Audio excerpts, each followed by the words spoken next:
12 लाख से ज्यादा दर्शक, 1 लाख से ज्यादा वोट। आप अंदाजा लगा सकते हैं कितना बड़ा पोल है, कितना बड़ा सर्वे है। एक ही सवाल, क्या उद्धव ठाकरे की रैली शिंदे पर भारी पड़ी?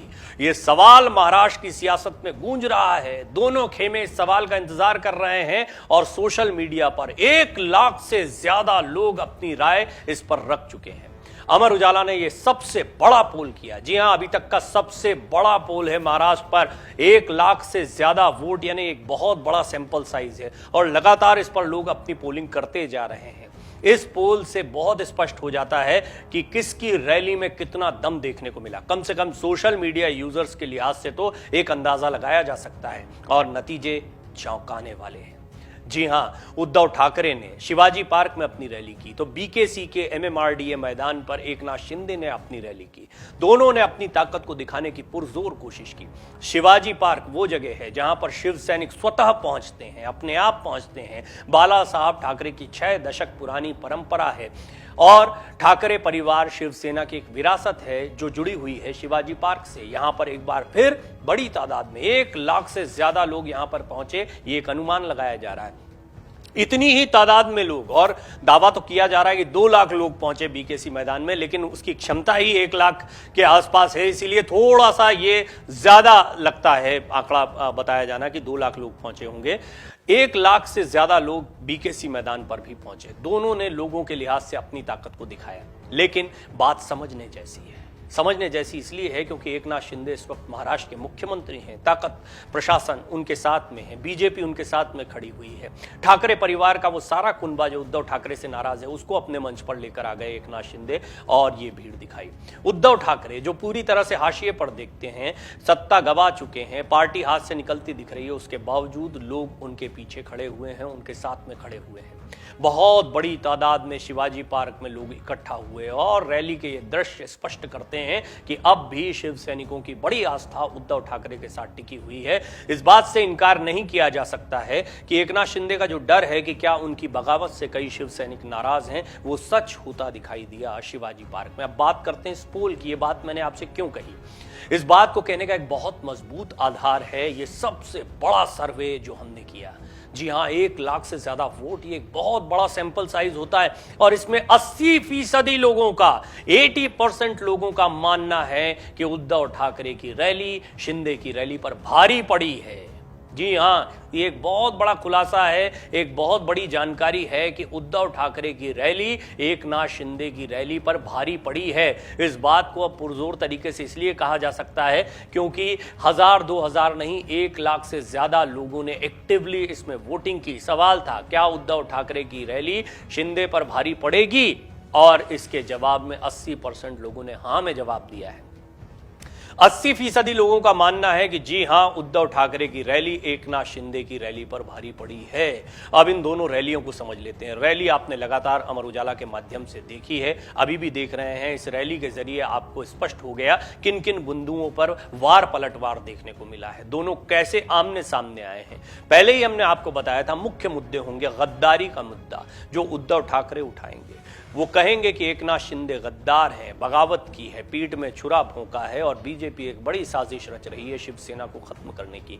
इधर से जवाब आने वाला था और आया भी कि गद्दारी हमने नहीं की, आपने की है। बाला साहब ठाकरे के सपनों के साथ, उनकी विचारधारा के साथ, कांग्रेस और एनसीपी के साथ हाथ मिलाकर आपने बीजेपी के नाम पर या मोदी के चेहरे के नाम पर वोट मांगा और जाकर बैठ गए कांग्रेस और एनसीपी के साथ में। ऐसे में गद्दारी किसने की है, आप खुद तय करिए। दूसरी महत्वपूर्ण बात यह है कि एकनाथ शिंदे दस्तावेजी तौर पर पूरी तरह से मजबूत दिखाई दे रहे हैं। क्या चुनाव चिन्ह और शिवसेना का नाम उनको मिलेगा, यह भी बड़ा सवाल है। लेकिन एक बड़ा डर उनके मन में भी है कि उनकी बगावत के बाद जमीन पर क्या होने वाला है, कार्यकर्ता और वोटर्स किसके साथ में जाते हैं, यह बहुत महत्वपूर्ण बात है। इसी डर की वजह से एक सर्वे कराने की बात भी कही गई थी और कहा जाता है कि एकनाथ शिंदे के बेटे सांसद श्रीकांत शिंदे ने उनको ये सलाह दी थी कि आपको एक सर्वे कराना चाहिए जिसमें जानने की कोशिश करिए कि क्या लोग आपकी बगावत से नाराज तो नहीं है। वो शिव सैनिक जो बाला साहब ठाकरे के चेहरे पर वोट करते हैं। और ये डर अपने आप में बताता है कि इस बात से एकनाथ शिंदे गुट भी इनकार नहीं करता है कि कहीं ना कहीं शिव सैनिकों का एक बड़ा धाड़ा उनसे नाराज हो सकता है। इस रैली ने जो शिवाजी पार्क में उद्धव ठाकरे ने की है, ये स्पष्ट कर दिया है कि जी हां, एक बहुत बड़ा धड़ा है जो अब भी उद्धव ठाकरे के पीछे खड़ा हुआ। और उससे भी बड़ी बात है ये सर्वे। हमने जो सर्वे किया उसमें हमारे साथ में 12 लाख से ज्यादा दर्शक, जी हां 1.2 मिलियन से ज्यादा दर्शक, ये बहुत बड़ी तादाद होती है। 12 लाख लोगों ने लगातार इन भाषणों को सुना है, दोनों भाषणों को, जो उद्धव ठाकरे का शिवाजी पार्क में संबोधन हो रहा है और बीकेसी ग्राउंड पर एकनाथ शिंदे का संबोधन हो रहा है। इन दोनों संबोधनों को सुना। इन दोनों को सुनने के बाद में लोगों की ये राय है कि उद्धव ठाकरे की रैली एकनाथ शिंदे की रैली पर भारी पड़ी है।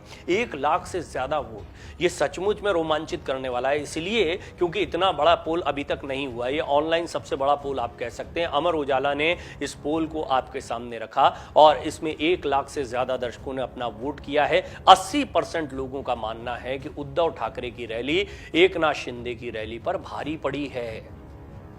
ये इसलिए भी महत्वपूर्ण है क्योंकि आगामी दिनों में बीएमसी चुनाव सामने हैं। बीएमसी चुनाव को लेकर भी यही स्थिति बनने वाली है। 2 धड़ों में शिवसेना बटी दिखाई दे रही है और इसी के साथ में शिव सैनिक और वो कोर वोटर जो शिवसेना को अभी तक वोट देते आए हैं। ऐसे में बड़ा गंभीर सवाल ये खड़ा होता है, जिसके आरोप उद्धव ठाकरे लगातार लगाते रहे हैं कि दरअसल ये शिवसेना को तोड़ने की एक साजिश है। बीजेपी का इस सारी कवायद का बीजेपी को अपरोक्ष फायदा मिलेगा। कैसे?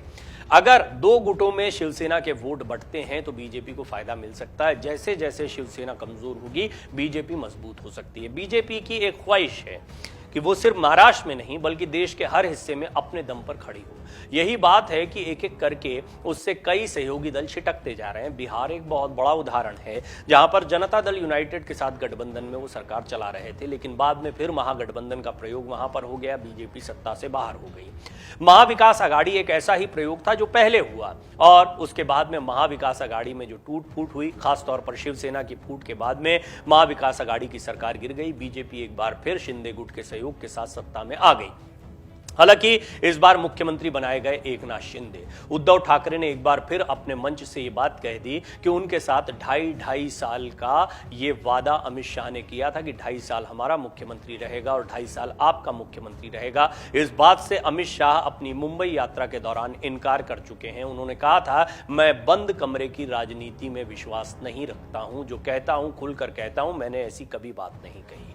वहीं उद्धव ठाकरे ने बाला साहब ठाकरे की कसम खाते हुए यह बात सार्वजनिक मंच से कही है। उन्होंने कहा है, मैं कसम खाता हूं बाला साहब ठाकरे की, उनके विचारों की।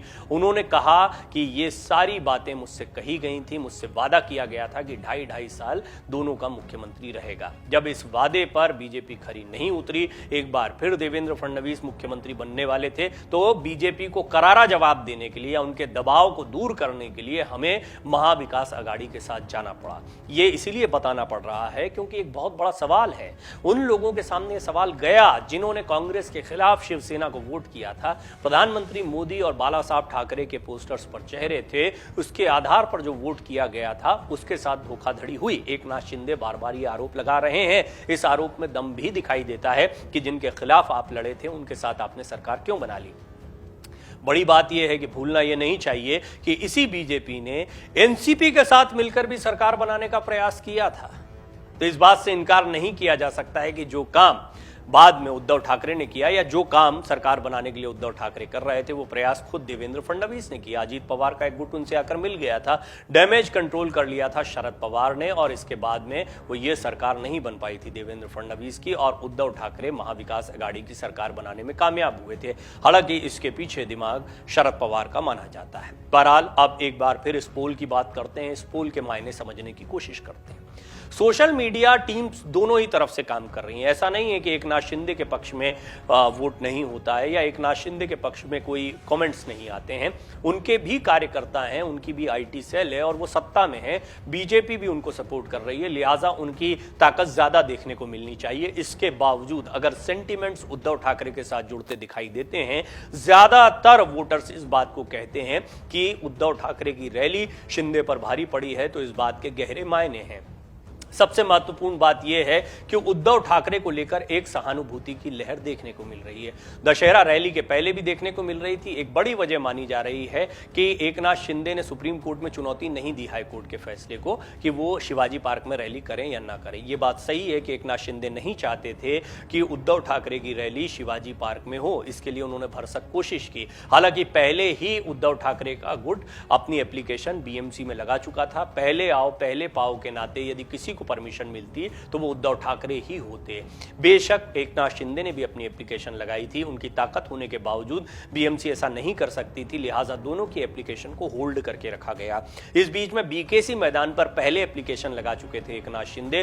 पहले आओ पहले पाओ की तर्ज पर उन्हें वहां पर परमिशन दे दी गई और उद्धव ठाकरे की एप्लीकेशन वहां खारिज कर दी गई थी। लेकिन यह रूल शिवाजी पार्क पर लागू नहीं किया बीएमसी ने, लिहाजा इंटरवीन करना पड़ा हाई कोर्ट को। खुद उद्धव ठाकरे हाई कोर्ट गए। हाई कोर्ट ने स्पष्ट कह दिया कि उद्धव ठाकरे को पूरा अधिकार है, इस तरीके से उनको रैली करने से रोकना बहुत गलत बात है, लेकिन कानून व्यवस्था का ध्यान रखना होगा। अच्छी बात यह रही इतनी बड़ी बड़ी 2 रैलियां हुई और कानून व्यवस्था चाक चौबंद रही। मुंबई पुलिस ने अच्छा काम किया, इसमें कोई दो राय नहीं। प्रशासन ने सुरक्षा व्यवस्था को दुरुस्त रखा, क्योंकि जो सोर्सेस के हवाले से खबर आ रही है उससे यह स्पष्ट होता है कि कम से कम 3 लाख लोग इन 2 जगहों पर जुटे थे। ये बहुत बड़ी तादाद है किसी सभा के लिहाज से। बीकेसी मैदान पर पहले भी जब प्रधानमंत्री नरेंद्र मोदी आए थे तो करीब 97,000 लोग जुटे थे, इस तरह का एक आंकड़ा सामने आया था। इसके बाद में दावा किया जा रहा है कि इससे कहीं ज्यादा तादाद में एकनाथ शिंदे की रैली में लोग जुटे हैं, लेकिन दावा यह भी किया जा रहा है कि उद्धव ठाकरे की रैली में भी 1 लाख से ज्यादा लोग जुटे। अब 12 लाख लोग, 12 लाख दर्शक। आप देखिए कि मैदान पर जितने लोग नहीं जाते हैं उससे ज्यादा लोग डिजिटल मीडिया के माध्यम से अब इन रैलियों को देखते हैं, इन विचारों को सुनते हैं, और यह बहुत महत्वपूर्ण हो जाता है। और उसमें 1 लाख से ज्यादा वोटर्स, एक दर्शक एक बार वोट कर सकता है, इस बात को आप ध्यान रखें। लिहाजा एक दर्शक कई बार वीडियो को सुन सकता है, लेकिन एक दर्शक एक बार वोट कर सकता है एक लाइव में।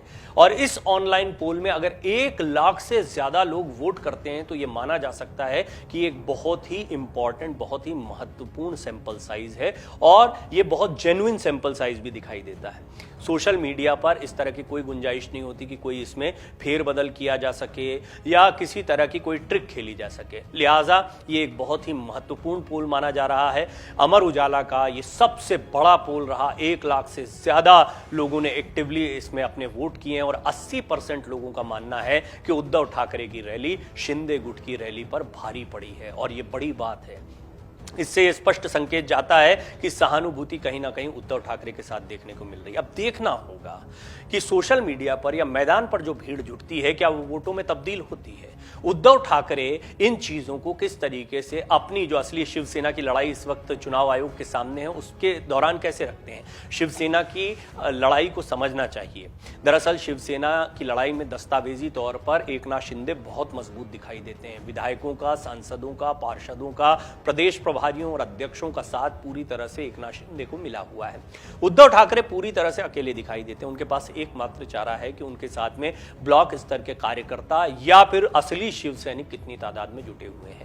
शिवसेना की इस रैली के जरिए उन्होंने ये जता दिया है कि उनके साथ अब भी शिवसेना का एक बहुत बड़ा धड़ा जुड़ा हुआ है। निश्चित तौर पर अपनी दावेदारी शिवसेना के लिए रखते हुए वो इस रैली को साक्ष्य के तौर पर सामने रखेंगे। यही कोशिश एकनाथ शिंदे की थी। दोनों की ये रैलियां इसलिए भी महत्वपूर्ण है कि असली शिवसेना की लड़ाई में इन लोगों को भी गिना जाएगा। सिर्फ आप सांसदों और विधायकों के माध्यम से किसी पार्टी के अस्तित्व को तय नहीं कर सकते हैं, क्योंकि पार्टी का चुनाव आम कार्यकर्ता भी करते हैं। उद्धव ठाकरे ने अपनी ताकत को दिखा दिया, इसमें कोई दो राय नहीं है। उनकी रैली में बहुत लोग आए, उन्होंने जमकर हमला बीजेपी पर बोला है, उन्होंने शिवसेना को तोड़ने की साजिश का आरोप लगाया। लेकिन उनके लिए बहुत बड़ी राहत की बात है, उद्धव ठाकरे के लिए भी ये बहुत बड़ी खबर है।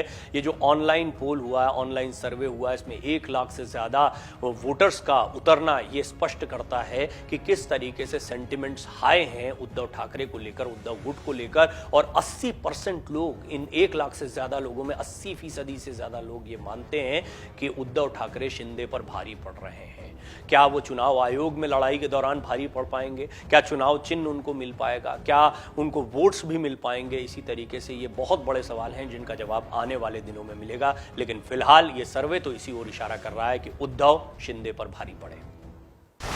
डाउनलोड करें अमर उजाला ऐप और पाएं खबरें लगातार।